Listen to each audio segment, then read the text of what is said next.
Good afternoon. Hello. Good afternoon. Today, of course, is all about ministry and community, and we begin with Bob Shulkitz's arrangement of Simple Gifts. When we come to the place just right, it will be in the valley of love and delight. And may we create that this afternoon and, of course, the whole rest of our lives.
welcome.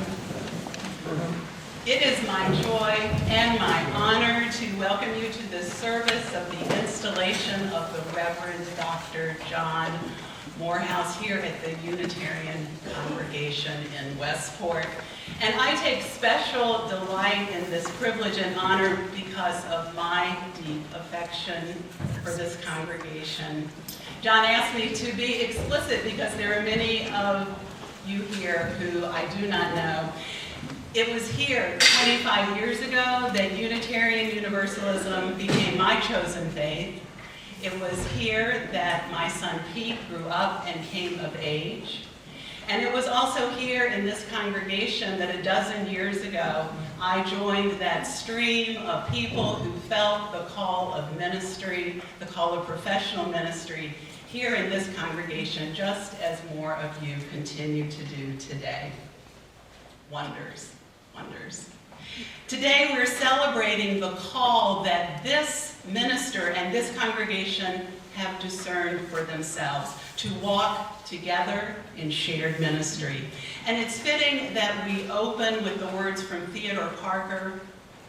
Parker, because he envisioned ours to be a faith ready to break old molds, ready to radically enlarge itself, to enlarge its reach, to be able to move this living tradition that we are a part of as we serve in order to be able to speak to a new day. And that is the invitation to this congregation and minister today to speak to this new day of which you are a part. Be ours a religion which, like sunshine, goes everywhere. Its temple, all space. Its shrine, the good heart. Its creed, all truth. Its ritual, works of love. Its profession of faith, divine living. Let me ask the chalice lighters to come forward at this time for the lighting of the chalice.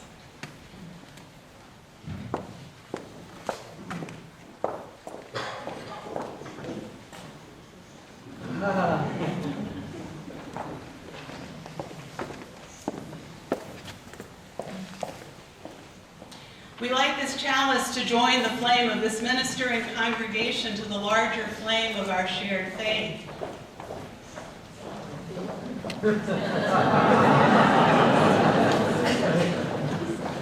Thank you.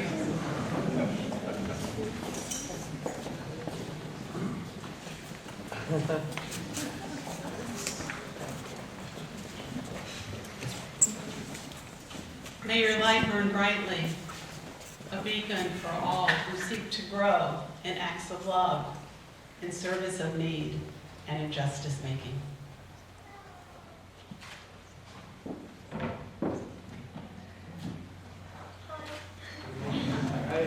Please join me in saying the words of affirmation. Love is the spirit of this church, and service is law. This is our great covenant, to dwell together in peace, to seek the truth in love, and to help one another. Thank you.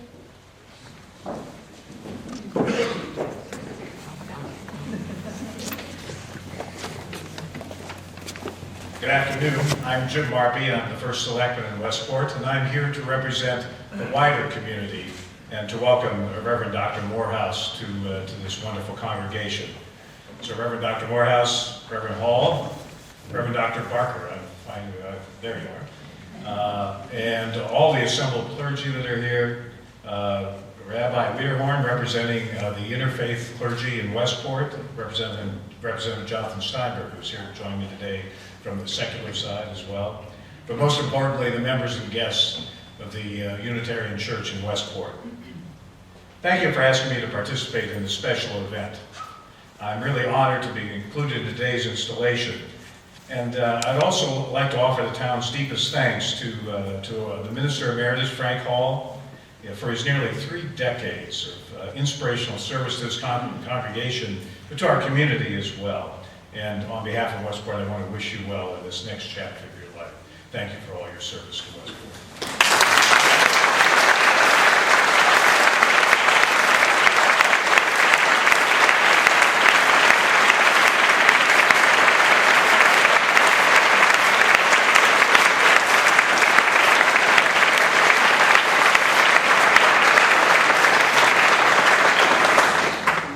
nearly 7 decades, the Westport Unitarian Church has been a center for progressive thinking and worship in our community, and has become a reflection of our community's tolerance and respect for all our fellow citizens and those well beyond our borders.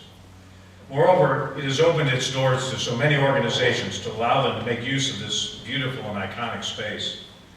I know that Reverend Morehouse will continue those traditions and will work with the congregation and the community to build upon them.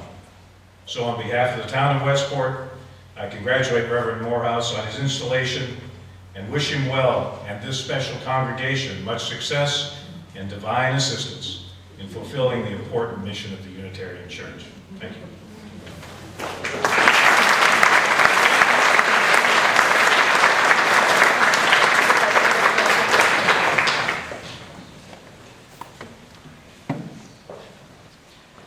I'm Cass Shaw. I'm also here to welcome you from the wider community.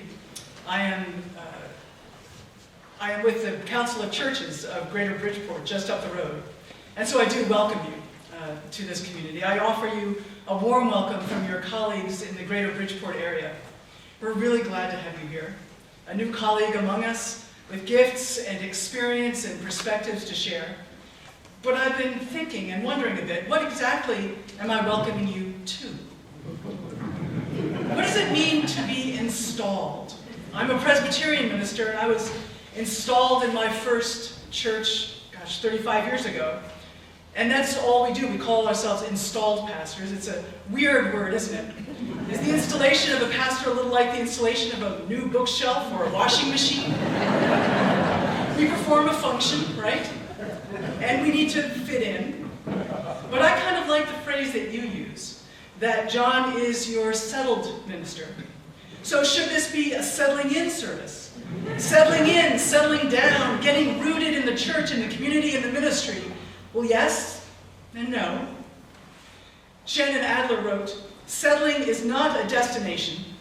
Rather, it is a vacation rental, staring at an endless sea that dares you to cross its waves." We're all here for a pretty short time, aren't we, in the grand scheme of things? And in the moments that we have, I pray that none of us gets too comfortable. I don't think our job is simply to be installed, to fit in seamlessly. Neither do I believe that our call is to settle in or to settle for whatever we find when we arrive. Our vocation is to comfort the afflicted and to afflict the comfortable. And here in Fairfield County,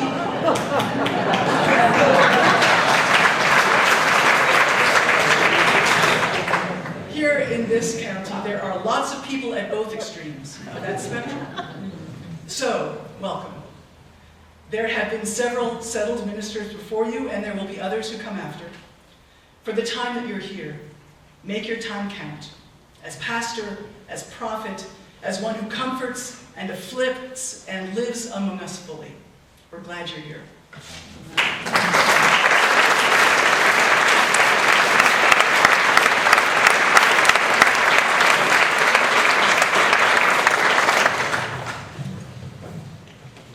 Good afternoon. Although daylight savings, I almost should say good evening, right? So I'm Andrea Lerner, and it's my distinct pleasure to have worked with this congregation and the 50 others in the Metro New York district of the UUA for the past dozen years. I partner with you in good times and hard times, but by far the best part of my job is to come and celebrate with you on such an occasion. Westport always holds a special place in my heart. Okay, other ministers, cover your ears. I love you all, but you know, everything from the memorial daffodils from 9/11, I always try to come in the spring, and seeing those beautiful hordes of daffodils both breaks my heart, but renews my hope. I love working with your ministers, Reverend Frank, what a blessed legacy you've left, your dedicated staff, your lovely boards over the years that they've turned over. They're so, I just can tell from being with them how much they love your community and their faith. So thank you all for that. I've always felt a little bit at home here. I've known John in other UUA capacities. We served together on the annual program fund committee. And I'm so excited that I'll be able to get to know you a little bit better and have the opportunity to work with you and this congregation as we walk the path together.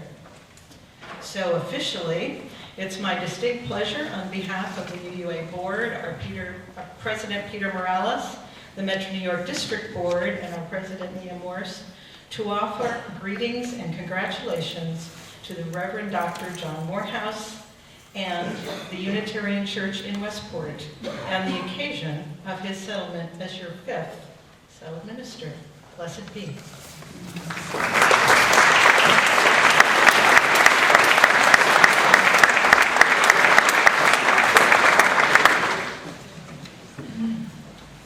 Brother John. I'm the Reverend Barbara Fast, and 15 years ago, this November, you ordained and installed me as your associate minister. It's wonderful to be back here to celebrate this occasion. And Brother John, I bring greetings from your cluster, the Northern Fairfield cluster, and from UU Danbury up on Clapboard Ridge Road, and I bring something more than that. I bring thanks to this congregation and through you to the wider community. When our first rainbow flag was set ablaze and charred, folks here from Westport came up and joined with us up in Danbury to dedicate our second rainbow flag. When that flag too was burned, you all came up as a delegation to join us in the dedication of our third rainbow flag, which is now fireproofed.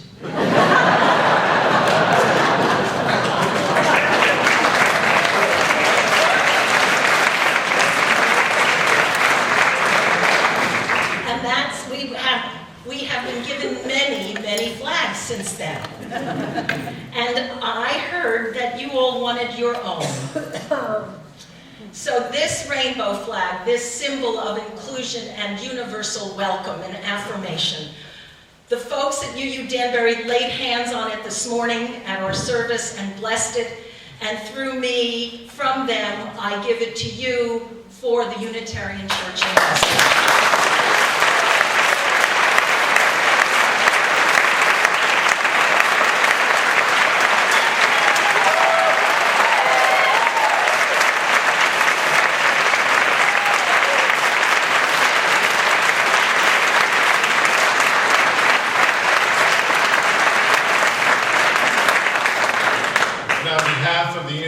Church in Westport, we gladly accept this gift, and it will fly by our sign in solidarity with you.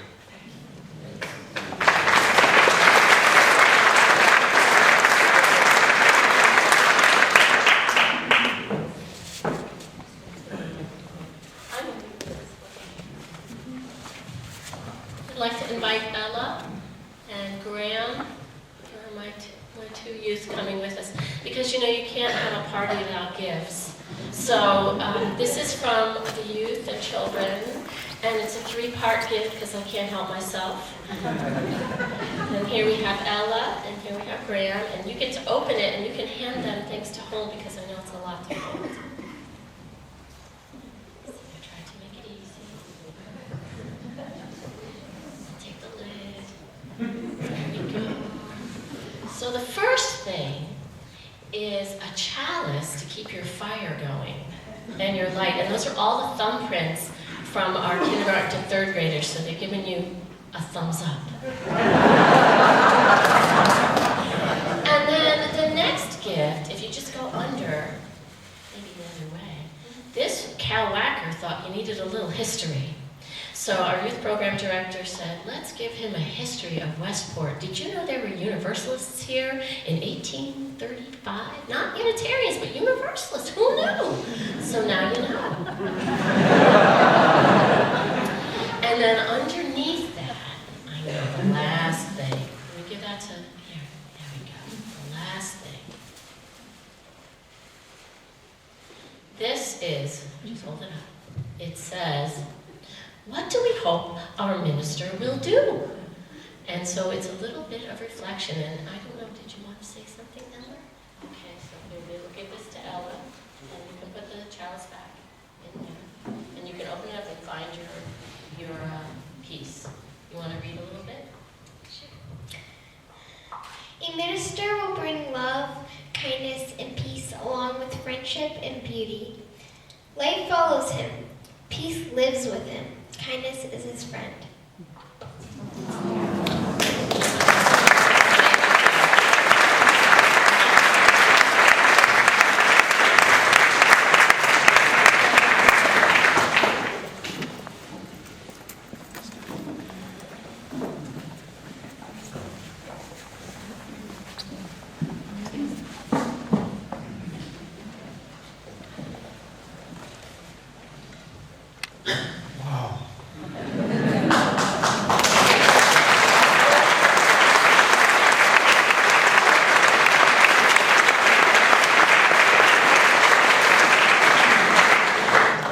To open in prayer, we turn to the Unitarians' latest liturgist, Mary Oliver.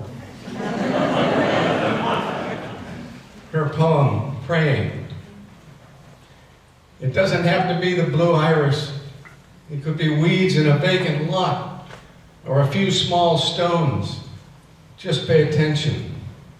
And then patch a few words together. And don't try to be elaborate. This is not a contest, but a doorway into silence and a space into which another voice may speak. Join me in that spirit. In this season of giving thanks, we turn inward for a moment to pay attention to all that has led up to this service of installation, to be reminded of the faith of the founders of this congregation, a faith in religious freedom, which they poured into the foundation of this house of prayer, this monument to the inherent dignity and worth of the individual. This sanctuary is itself a symbol of the hope they had to build a better, safer, saner world with new light breaking through in the ever-evolving gift of insight, inspiration, and scientific advancement.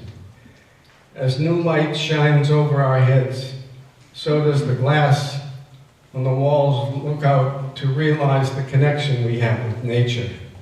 We are part of the natural world, and at the same time we are co-creators of a new world, a world requiring the best we have to give.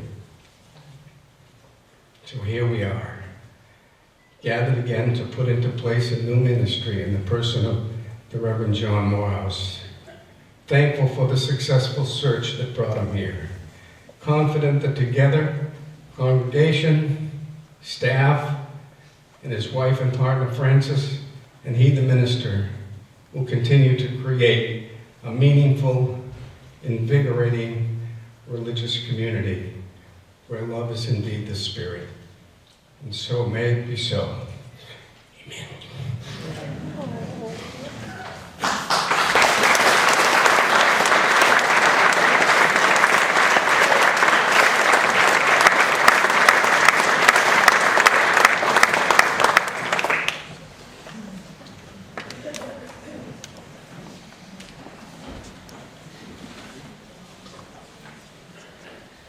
I am very honored to be here with you today on the occasion of Reverend Morehouse's installation. Congratulations, John, Francis, congratulations. Congratulations to the search committee, or as I think they refer to themselves, the Search and Seizure Committee.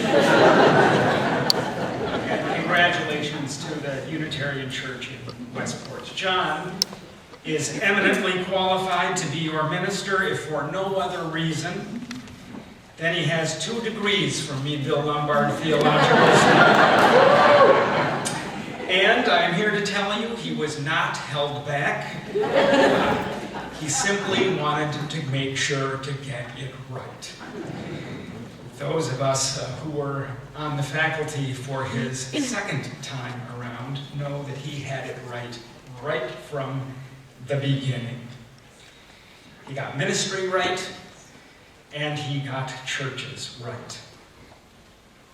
And although this occasion looks like it might be about ministers, because after all, we're dressed up so much more so much flashier than all of you. Really, and of course we do have most of the speaking parts, but really, really, this is about churches. We serve churches. That's the point of us. And it's about churches that I want to speak today. I once received a sobering observation about churches, and a sobering observation about those of us who are devoted to churches in a really kind of unlikely manner. I was on an airplane, and I started up a conversation with the businessman next to me, and over the course I told him I was a minister.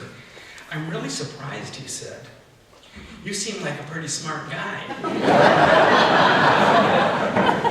But now I'm going to have to rethink that. Because really, you know, churches are for suckers and losers. This was going to be a long flight. But I was into it, and so I had to follow up, and I said, "So what makes you say that?" He said, "Come on, it's all a scam. The church has nothing to do with the real world.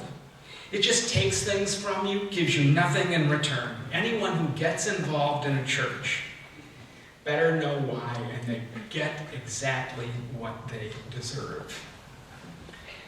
It was 1978. I was 25 years old. I had been ordained just a few weeks prior to this. I was on my way to my first candidating week in Harrisburg, Pennsylvania. I made a mental note. Never again volunteer that I am a minister to a stranger. And that is a vow I have mostly kept for these 37 years. But my seatmate's description of churchgoers has tugged at me ever since. And here's what I've come to. He's right.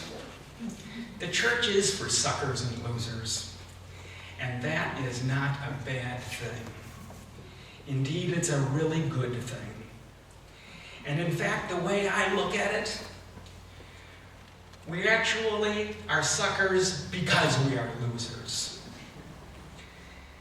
I think I can explain it to you by talking and telling you about Sonali Dariangala. Dariangala, who in her memoir, The Wave, relates her experience of living through and after the horrific 2004 Boxing Day tsunami that killed more than 300,000 people in the lands that surround the Indian Ocean. Dariangala is Sri Lankan, but she was living and working in London at the time when she and her family of four, her husband Steve, her two school-aged children, Vike and Molly, traveled over Christmas to her homeland to meet her parents at a national park resort on the beach. And along with one of the striking features of the area was the ever-present convocation of eagles that magically circled and swooped over the sand and the surf at that place. Just the sweetest eye candy imaginable. And that's what she was doing when she and her family were preparing to leave the beach on the morning of the 26th, out on the beach, looking at the eagles, talking to a friend. And she noticed that the ocean had quickly begun to swell up around the hotel. First it foamed around them, and then the foam turned into actual waves. Something was not right. Other guests began running away from the beach, so she alerted her husband, scooped up her two children, and fled along with the rest of them. And they left so quickly that they did not have time to collect her parents. Running away from the resort, the four of them hitched a ride on a Jeep, but it wasn't but a few moments later that a 30-foot wave caught the Jeep, and first it swept it up, and next it flipped it over, almost like it was trapped under the faucet of a bathtub. And that's when her youngest son, Mel, was torn from her arms. And she did not realize it then, but that was the last time she ever saw any member of her family. All of them, her husband, her parents, her 2 boys, all killed, gone forever, taken away from her forever. Her grief, profound, sustained. For years, she bounced between London, New York, Sri Lanka, almost as if she was trying to run away from her own feelings, her own grief. And occasionally, she would return to the beach, where she would sift through the rubble of the hotel, hoping to find one sign of her family members, as if somehow that might bring them back to life. On one of those trips, she turned her eyes skyward and noticed those soaring eagles flying high over the beaches. And she made the sudden realization that the devastation that had occurred on the earth had no impact whatsoever on their lives. They were completely innocent of the horrors. They were completely innocent of the devastation and loss. It's the lot of human beings, and human beings alone, to anticipate that those we love will die and to live through their deaths. It's a fundamental condition of human existence. And in this sense, yes, we are all losers, including that guy who was sitting next to me on the airplane in 1978. What distinguishes those of us from him, however, those of us who have come together in a space such as this, in a community such as this, is that we cope with the fact of our being losers by willingly becoming suckers too. Our quest is to make this life worthwhile, despite of the existential fact of loss. We churchgoers think we can do that by testing faith, making the world a better place, paying attention to the inner life, living the moral and ethical way, being in authentic relationships, and naming our hopes. And in order to do that, the church asks us to give away a lot. And I don't mean money. I mean things much more consequential than money. The truth is, we're even bigger suckers than my seatmate accused us of being. We Unitarian Universalists, for instance, are asked to give away our claim on the truth. When it comes to religious matters, we believe our own understanding is enhanced by the viewpoint of others. Like the dialectic that was promoted by the German philosopher Hegel 300 years ago. Thesis, antithesis, synthesis. My viewpoint, your viewpoint, new viewpoint. We don't enter the doors of our churches expecting our individual philosophy or theology to be parroted by other members or by the minister. We expect to be opened up. We expect to be challenged, to be opened up. I mean, think about that. We give up our own innate, tenacious hanging on of what we believe to hear the viewpoint of another. We are suckers. We give that up willingly. We churchgoers are also asked to give away and give up our need for efficiency. I mean, even the best managed, most strategic, best financed congregation is an awkward animal at best. I mean, you think about it, most congregations are involved to some degree or have been involved to some degree in issues of homelessness.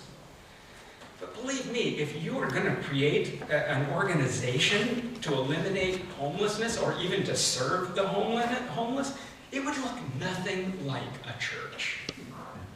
You'd create an organization that's focused solely on that mission, and you would get it done chop chop. But the church's scope is nothing less than human wholeness. And that we are attached, by that we are attached to process as much as outcomes.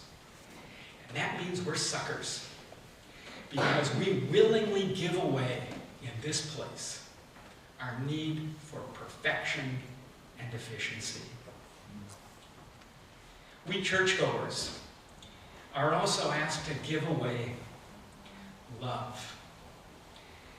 This is a great one to talk about today, I think. When I was a minister in California, my predecessor, the Reverend Brandock Lovely, Brandy, sat in the front row in front of the pulpit every single Sunday that I preached. He was greatly loved by the congregation, but the fact is that his presence in the front row made many people in the congregation uncomfortable. They loved Brandy, but they were also protective of me. And they wanted to know, how was the congregation ever going to transfer allegiance from Brandy to me if he had such a prominent presence week in and week out?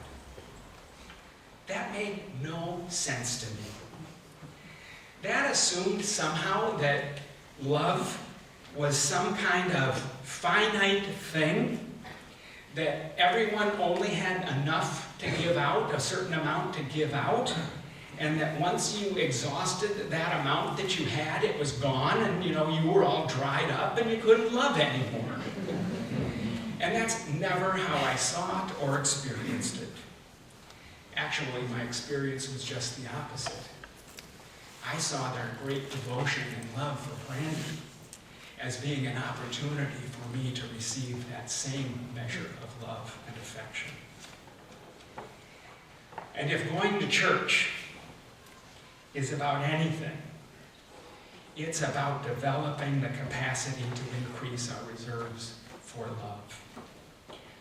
We willingly give love away when we come in this place. We are such big suckers, don't you think? And we are losers. The little church I belong to back home in Chicago is comprised mostly of academics. Talk about giving up efficiency. It has many, many, many strengths. It's so imperfect. The building is crumbling. We rarely make our budget. The choir tries hard.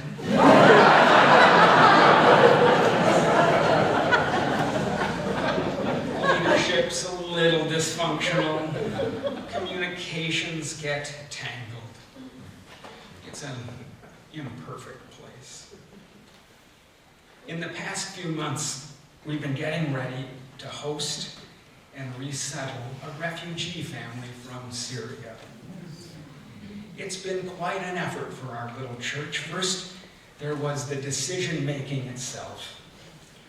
Big theological debates, people using really big words about what it meant to be a Unitarian Universalist, and theologically, what was the best way to be in relationship with Muslims who live under such repression. And if you think that a seminary's president opinion is valued higher than any other, well, no sir, no sir. We got through that.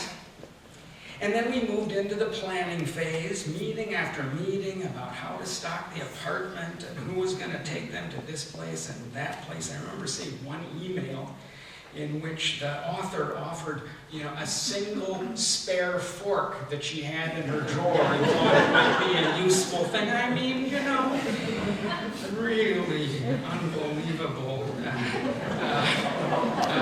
And now here they are.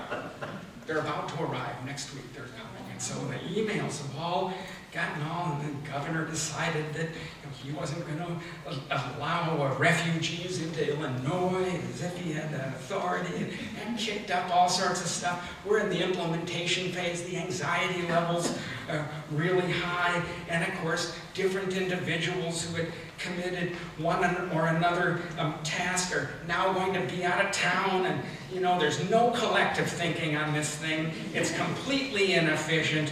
There's huge reserves of love being issued everywhere. It's just the church.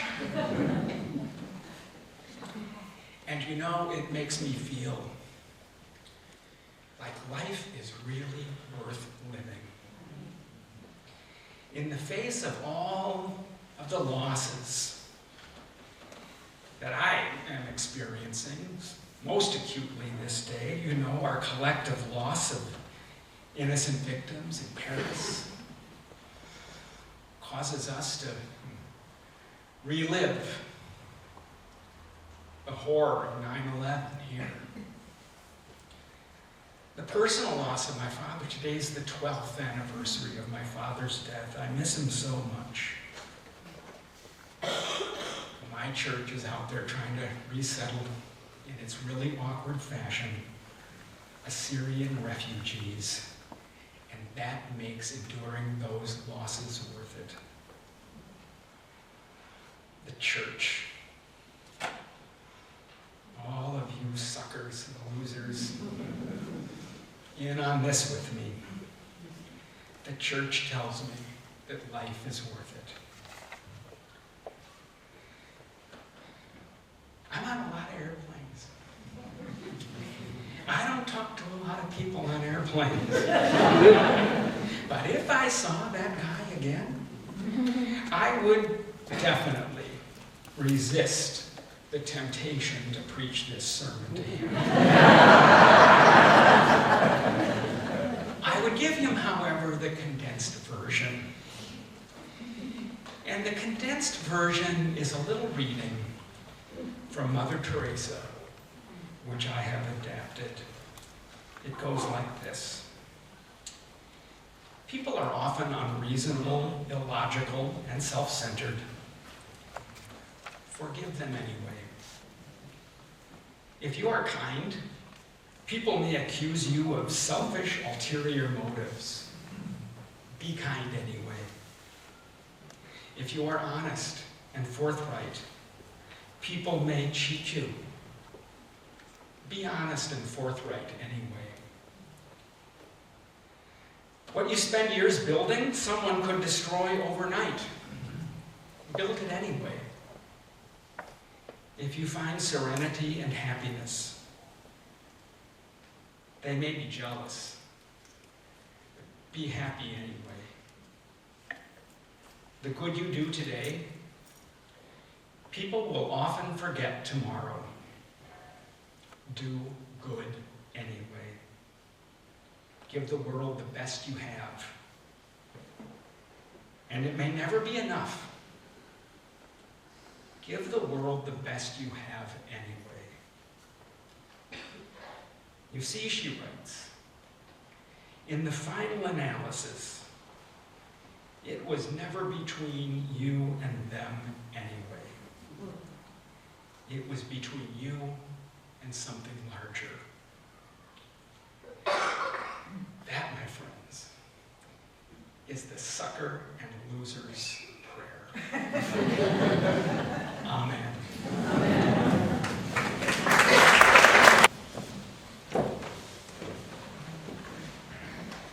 Okay. Hi.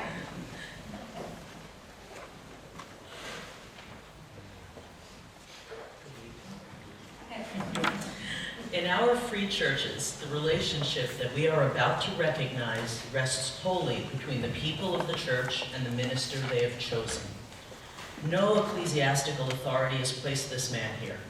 On May 3rd, 2015, the members of this church freely voted to call John T. Morehouse to be our senior minister, and he freely accepted our call. We desire now to install you as the senior minister of this church. We would have you dwell among us, preaching the truth as you find it, in freedom and in love, standing always on the side of justice.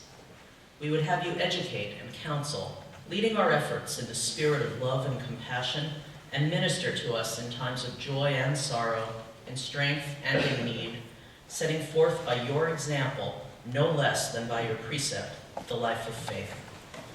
May our work together be joyous, sustained by the deep springs that are the source of all ministry. Are you willing to be our minister in this spirit? I am, trusting not in my strength alone, but in the sustaining power that quickens all creation, and the nurture provided by your support and guidance. I accept your call. I answer it with my whole heart and mind, in the unity of spirit and the bond of peace, as I shall find grace and strength to do so. Please rise.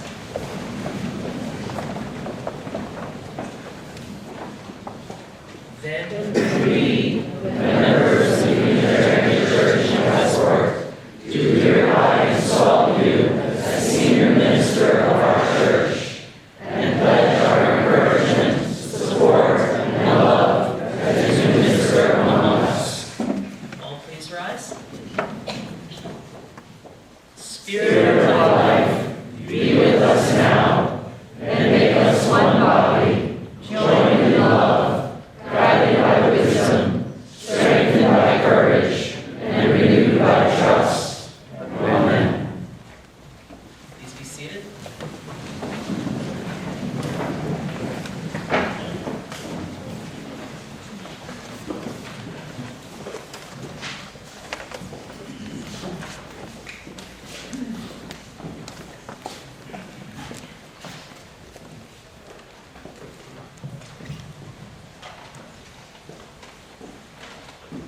At this time, we are going to present John with the stole, which we have had made, and it symbolizes our love for him and his commitment to us in the church. It is inscribed on the inside, "For Reverend John T. Morehouse, on the occasion of your installation, with love from the congregation of the Unitarian Church in Westport, November 22nd, 2015. And on the other side, three simple words, which you'll be familiar with: inspire, connect, act.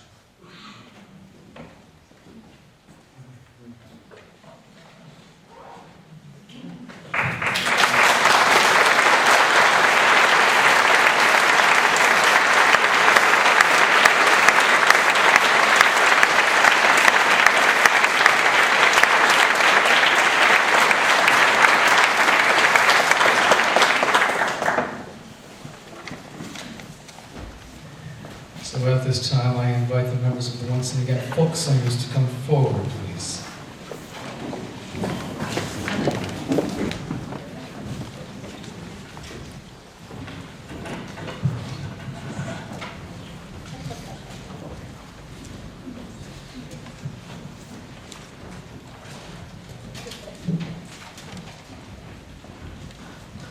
Some 20 years ago, in the time when I was the moderator of the Unitarian Universalist Association, Jerry, my late husband, who so many of you knew, was serving on the Ministerial Fellowship Committee.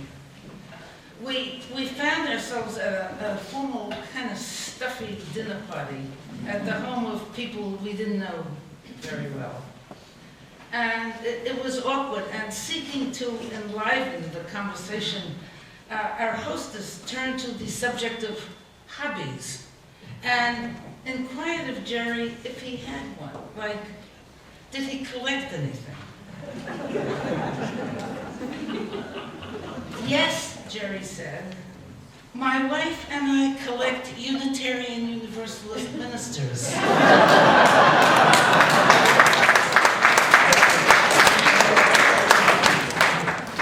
Now, let's be clear. I am a Unitarian Universalist fundraiser. Joyfully, I help raise money for this, my Unitarian Universalist home congregation. I faithfully raise money for the annual operating budget of Meadville Lombard Theological School in Chicago, John's alma mater. I raise money with absolutely unbridled enthusiasm for scholarships, tuition aid, and emergency financial help for ministers. This afternoon's offering will be split between Meadville Lombard's tuition aid program and the UUA's Living Tradition Fund. They require your thoughtful and thankful generosity. So please listen up. You know, we like to speak admiringly of those men and women who decide to become ordained ministers in the service of Unitarian Universalism. We like to speak of them as dedicated, committed, visionary, prophetic, and yes, brave. We think of John Morehouse and all of the clergy here as dedicated, committed, visionary, prophetic, and John, yes, brave. We celebrate John and his colleagues. We are grateful for their presence in our congregations and in our lives, and y'all with us here today. But we are less inclined to speak of those women and men who become ordained ministers in the service of our faith as sacrificial. Whew. Sacrificial, that's a heavy word. Nonetheless, that's what the vast majority of them are. To serve us. They go through long years of expensive seminary education. They are required to participate in a many months expensive course of clinical pastoral education, most often at a teaching hospital. They are obliged to serve as interns. To meet all of these requirements for fellowship with the Unitarian Universalist Association, they live frugally and they amass stunning debt. The UUA reported out just 2 weeks ago that the average seminarian is graduating with an average debt loan of $45,660. $45,660. Not much in our parts of Fairfield County, Cass. But then, these newbie ministers step boldly into our pecunious midst, paid too little to work too hard. The same UUA recent missive also reported that the average salary and housing package for the 3 years of preliminary fellowship, the required 3 years of preliminary fellowship, is $50,978. $45,000 plus in debt, $51,000 in pay. I have lately begun to realize that we trap our ministers in a painful vise. They come to our congregations to, among other things, provide leadership and support as we seek to raise the money to keep our congregations going and to fund our collective dreams. You know that I'm a member of our stewardship committee here and a former Board of Trustees member, and I know full well how tough it is to meet our financial goals.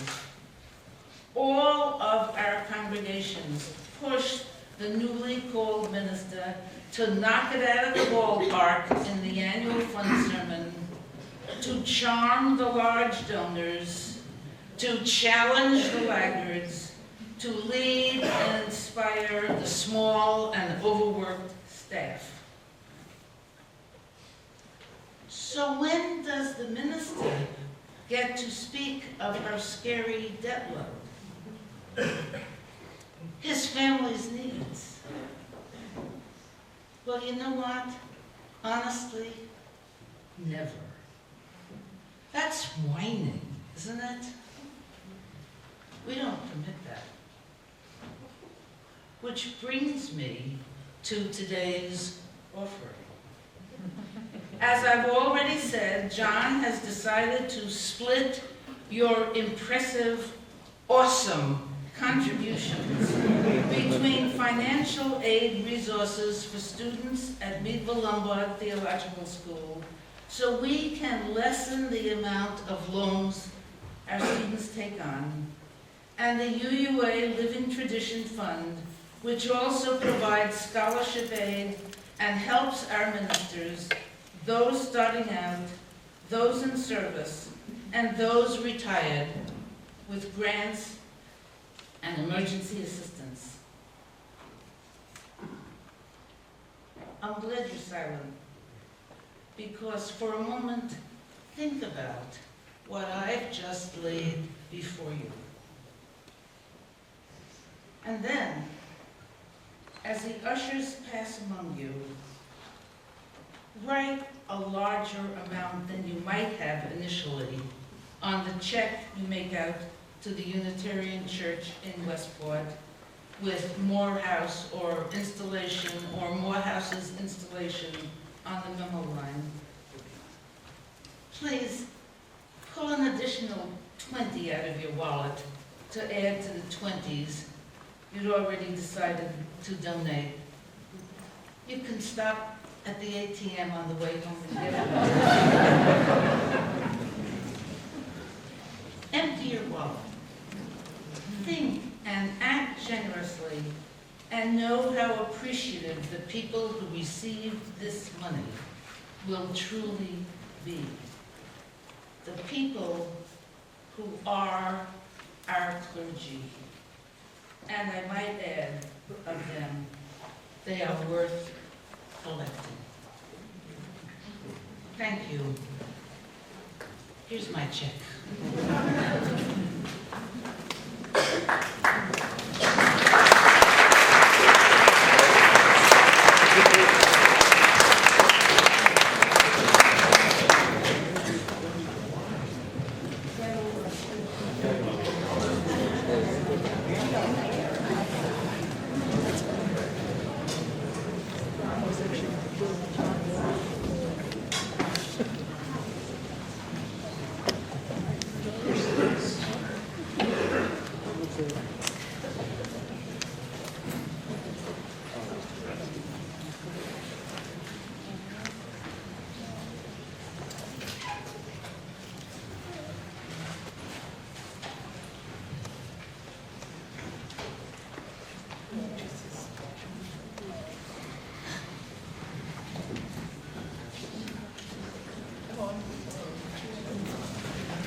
name is Reverend Gretchen Weiss, and I bring greetings from the Attleboro, Massachusetts congregation.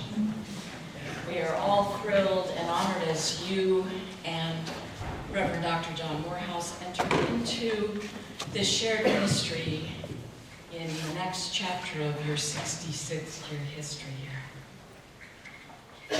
So I'm honored to be here, and not only am I a former student of John's, as he served as adjunct faculty at Meadville Lombard Theological School, but John is also currently serving as my guide and my mentor as I journey towards final fellowship with the UUA over the next couple of years. And so, dear friend and respected colleague and mentor, it is with great joy and humility that I offer these 3 charges to you. First and foremost, be yourself. Your authenticity is the wellspring and the source of your deep personal integrity. And it is from that integrity that we all serve. It is the heart and soul of good ministry. Now, we who minister live and serve the best we know how, and we know that sometimes our best may not be quite good enough. So I am reminding you in advance, my friend, that there will be some times in this ministry when you will give it your best, and it may not be quite enough. You will fall short, as we all do. You will make mistakes, and you will be less than perfect. But you will be you. And it is you, perfectly imperfect Reverend Dr. John Morehouse, that these people have called to be your minister. Your authentic self is a gift that beats at the heart of this shared ministry. Now, my second charge to you this evening is to love your people no matter what. Right? Right. All right? All ministry is essentially pastoral, but this charge to love our congregants is not an easy one. Because just as you are imperfect, so also are the people you serve. Right? And there will be times in this ministry when you and some of the people you serve might disagree with one another. And you will be challenged to listen well and to love people through their disagreements and conflicts. Now, there will also be times when you'll be challenged to let go and allow your congregants to make their own mistakes. You are charged to love your people through no matter what learning lies ahead, because as ministers, we are always reminded that both the pulpit and the pew have much to teach one another on our shared journey. Now, John, experience has taught you to know that there may be some folks who might challenge your love and your patience, even here, among these fine people. And even if you may not like them or their behavior, that's probably the more important thing, you may not like their behavior in the moment, you are charged to keep on loving them, even the most difficult, and even when folks may not like you back. Ours is a faith that calls us to recognize the spark of the sacred, the inherent worth and dignity that rests inside all. And so my charge to you, my friend, is to never stop seeking that sacred something that is inside each and every one of the people you serve, so you may find your source for love and compassion. And my final charge to you this afternoon is to remain connected to all that recharges and refreshes and renews you and your spirit for this work of ministry. Successful ministry requires balance and the ongoing need for nurture and renewal. I charge you to stay true to the spiritual source of your call, to that which grounds your being. And remember your ongoing spiritual practice and keep it holy. Remember also that the love of family is essential enough to your well-being as breathing air is. And you are blessed to have a long-term supportive partner in Francis. Where are you, Francis? All right. Honor and nurture that relationship. Keep it blessed, keep it nourished, and keep it growing. So, therefore, I charge you to honor Mondays as your Sabbath and to take this time, this needed time, away from this church, which also includes a digital retreat. No checking or answering emails. Okay? So that you may give your undivided time and full presence to your relationship with Francis and other family members whom you love and who love you most. And finally, remember that you're not alone. I charge you to take full advantage of the networks of love and support that exist here among your ministerial colleagues nearby. None of us can do this work alone. And so I charge you to remember that you are never, ever alone in honoring this call to serve.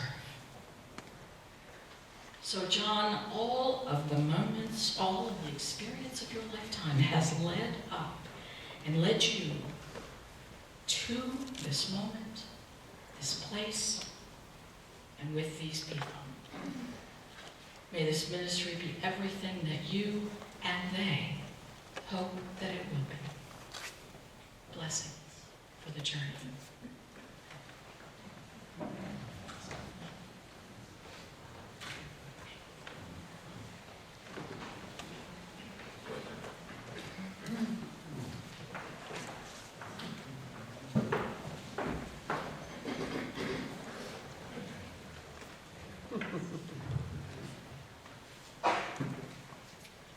You look fantastic. Good. It is indeed good evening.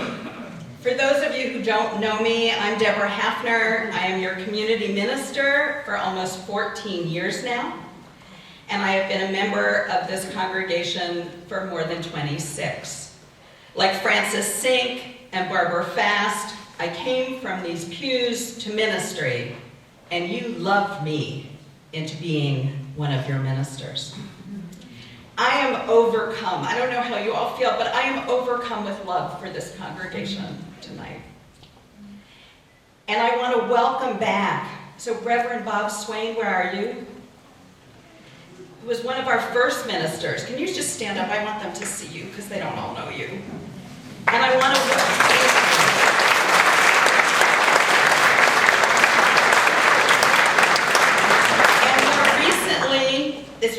This was like Old Home Week downstairs.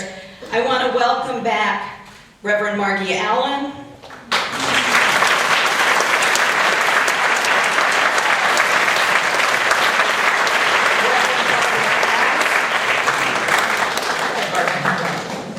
She stood up already, all right?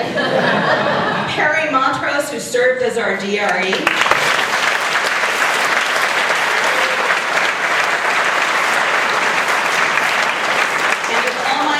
Gratitude, the Reverend Frank Hall, our minister emeritus.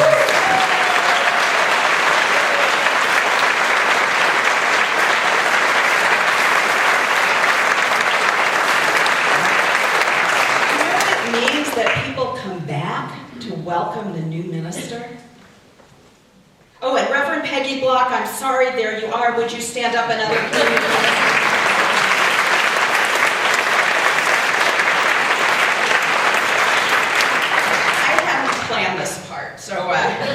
But it means so much that people wanted to be here, that people wanted to welcome you, John, to this community. I want to thank John for asking me to charge the congregation. That's you, and that's you. I want to say to you that I share with you all the excitement we have tonight about welcoming John and John's leadership. Whenever I say to John, "How's it going?" John says, "I love it here." And John, I think it's safe to say the congregation's feeling is mutual.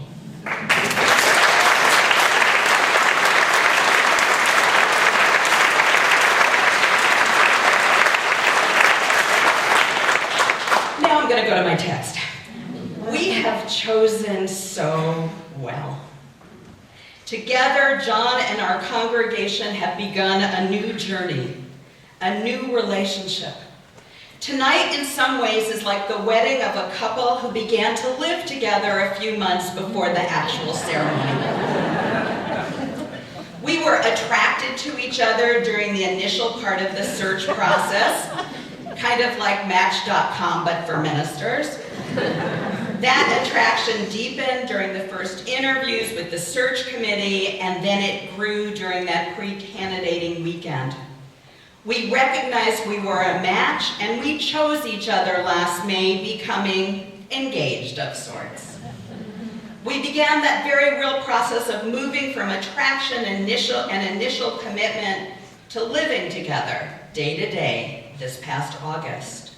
And today, in front of this congregation and John's family and friends, ministerial and UU and community colleagues, we are taking our vows publicly, pledging ourselves to each other. So you all know the fairy tale. Two people meet each other, they fall in love, they get married, and the story ends. They lived happily ever after. Some of you who've taken my marriage enrichment class know that when I read those stories to my own children when they were little, I would change the ending to prepare them for what is more likely. I would read, they fell in love, they got married, and it was a lot of work. See, marriage, but also the relationship of a congregation and a minister, is about love and a lot of work. Like marriage, it's about learning to accept the full reality of each other, to listen to each other, to challenge each other, to work through disagreements and differences, to build a future together, a larger future than we would have had apart, to value how the other is doing and flourishing as much as one is concerned about oneself. As Gretchen said, and Gretchen and I did not coordinate, but you're going to hear it, it's about love. And if there is one thing I already know about John, is that he will love us, each of us, fully with his whole being. He will be there for us in crisis. He will painstakingly prepare his sermons for us. He will attend board and committee meetings as a loving and listening presence, respecting that this is our congregation and he is here to serve us.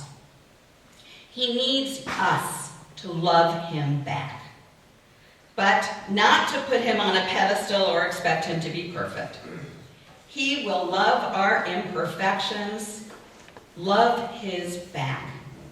He needs us to know that he is human, that he will make mistakes, and we already know you know how to apologize. He knows that we're going to make mistakes, and he will love us anyway.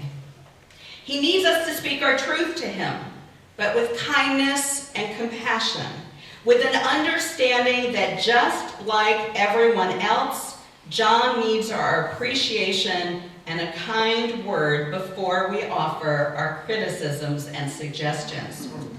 And let me say, as one of your ministers, if that truthful word is about this week's sermon, a sermon that he has no doubt prepared and worked for to be his best, please hold your thoughts for an email later on during the week, not in the greeting line after church.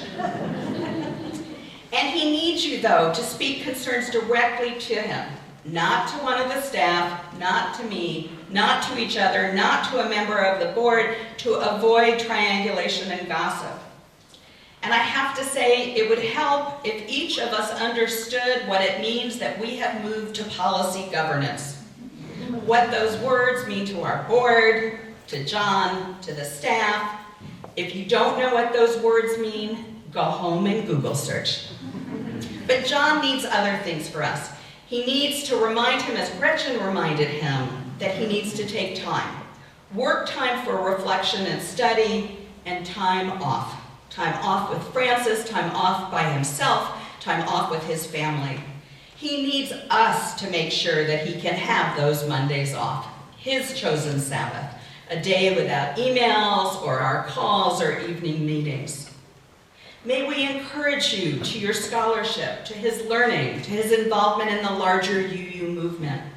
Know that he has a role to play in our larger association, and that involvement will serve us well. May we too become more involved with the UUA, not only renewing our commitment to being a fair share dues congregation, but that may we become more involved as individuals within the district and within the denomination. Know that John needs our help, not just from our excellent pastoral care and worship team, but that as we continue to grow, and we are growing again, that there is a need for us to do everything we can to once again have the funds to support an associate minister.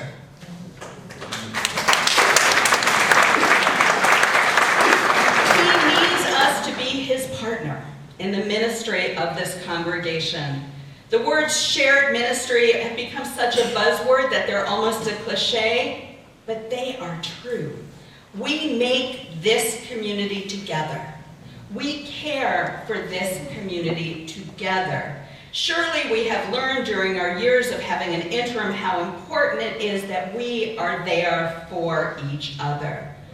We, each and every one of us, must be a partner with John on our shared journey. May we remember, as I say all the time in my work, that none of us is as smart alone as we are together. And that sometimes that what we most want as individuals may not be what's best for the community. We need to sometimes put aside our individual desires and believe in this community first. May we work together not just for common ground, but for the common good, indeed, for the higher ground. Know that ultimately each of us, alone and together, are responsible for the well-being of this community and for it being a prophetic voice in the world. Do, each of us, what we can do to support the ministry of this church. May we become even more generous than we have ever been. Generous with our time, with our money, with our commitments. Let us say yes when John or a lay leader asks us to step us. Let us practice radical hospitality. Seek out the newcomer. Be inclusive of all people. Work to become a multicultural, diverse community, to be a sexually healthy faith community, and to assure the safety and care of all who come here. May we be a beacon to this world. Let us draw our civic circumference wide enough to expand our partnerships in Norwalk and Bridgeport. May we speak out for social justice in our town, in our state, in our world. In the words of the Unitarian Universalist Association, let us stand on the side of love. So I too, Francis, am going to end with Theodore Parker. Ministers like Theodore Parker. Theodore Parker spoke these words at the ordination of Reverend Charles Shackford in 1841, and I think his charge to the congregation is still relevant today. He said, "Your own conduct and character, the treatment you offer this man, will in some measure influence him. The hearer affects the speaker. Encourage your brother to tell you the truth. Your affection will then be precious to him, your prayers of great price. You will then have his best words, his brightest thoughts, and his most hearty prayers. May he grow old in your service, blessed, and blessing. This congregation and the Reverend Dr. John Morehouse have chosen each other. May we celebrate tonight and go to work tomorrow. Like marriage, this is our sacred journey. Amen.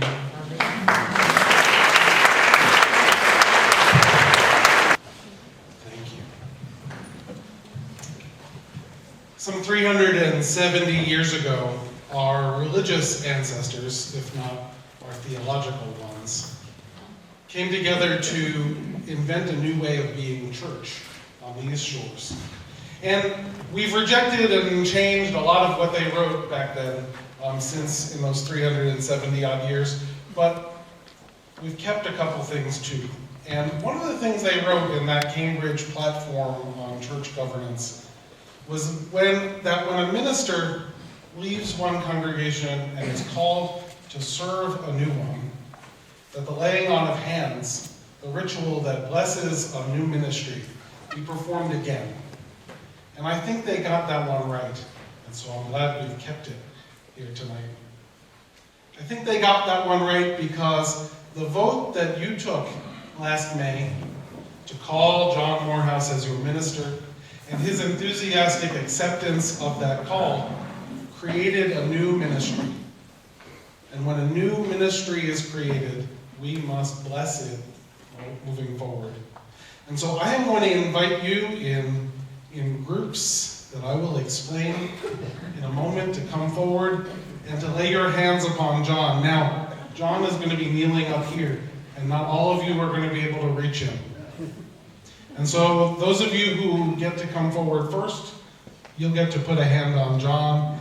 And those of you who come forward in subsequent groups, I invite you to put a hand on the shoulder of someone who is touching someone who has a hand on John. And in that way, we will create a web that is sending our love through our hands to John, who will be kneeling on this very tiny pillow. So John, I invite you to kneel. And first I'd like John's family to come forward. Members of John's family who are here celebrating with us, I'd like you to stand behind him. You represent that call that Gretchen gave John to authenticity. You who know him the best. Keep him to that call of authenticity and give him all the love you can as he stays who he is in this ministry.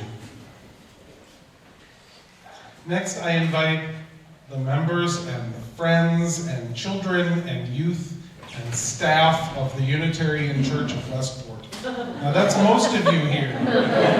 So come on up and lay your hands on John, or someone who has their hands on John, or someone who has their hands on someone who has their hands on John. Choir, Ed, come on forward. Those who are here from the Westport community, elected officials and members of the interfaith community, people who are here from the communities around us to lay their hands on John, to send your love to him. You represent his accountability in his ministry to the wider world outside this church, and the authority that comes from that accountability to dismantle systems of oppression and live out his call to create a beloved community. And lastly, I call forward those who are visiting from other Unitarian Universalist congregations and my colleagues, the religious professionals who are here, religious educators, seminarians, and my colleagues in the clergy, to come forward and to lay your hands on John. And anyone else who wishes to come forward, who has not felt included in any of the groups that I've called out thus far, I apologize. Send your love to the laying of hands on John. You, my Unitarian Universalist sisters and brothers, you represent the wider movement, the religious faith that we hold together and the container in which this ministry is taking place. We are now all together connected. We are sending our love to John. We are blessing this new ministry created between John and the Unitarian Church in Westport. And once we are all connected, we are also representing something greater than any individual one of us. And so I ask you to pause for a moment to acknowledge the great cloud of ancestors that joins us in this room, blessing this minister, and to acknowledge the spirit of love and life that many of us call God. And the presence in this room may be part of this ministry going forward. May it bless every relationship that comes from this ministry. Amen. Amen. And now we make our way back to our seats. Go in love and go in faith. Now the service truly begins.